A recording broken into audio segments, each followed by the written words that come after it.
think the concept of award shows is a little freaky because we're talking about ourselves, among ourselves, and to ourselves.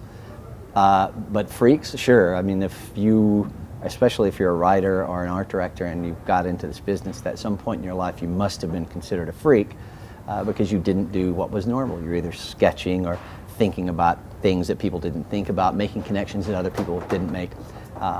And I think that the world in general sees those people as freaks. Fortunately for us, there's people out there who pay money to help, to let us make those connections. So, well, Luke and I were talking about this today, so I don't know if I'm stepping on Luke's toes. One of the things that's the most interesting about doing this is that you're really trying to encourage the work that you think people should be doing. And so you're not making a statement about whether the work is perfect or whether it's the right work or whether it worked for the client. You're just saying that as a group of creative minds, we want to see more work like this.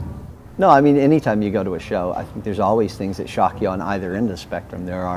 There's the work that you say, I'm concerned that someone entered this, and then there's the work that you say, I never ever expected to see this in this medium. So sure, there's always shock. You need to be shocked, I hope, in a good way.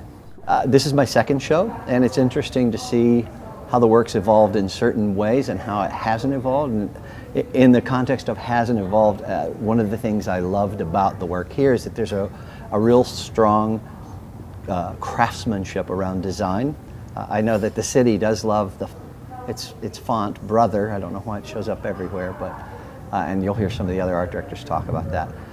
But I love the craftsmanship with which that's put into the work, and it feels very hand-tooled, and that's a very classic Minneapolis thing in my mind. First of all, thanks. It's exciting to come back here. It's fun to come in the most sub-zero of winter to a place I left and remember how cold it could get. And then secondly, I would just say be open to all the new things that are coming. Continue to tell amazing stories. Stories, stories, stories. That's what all of this work is about. And when you stop telling stories, then you're really just doing nothing more than slapping a big label on something and trying to sell it. So even though we're selling things, we have to do that through storytelling. So just keep telling great stories.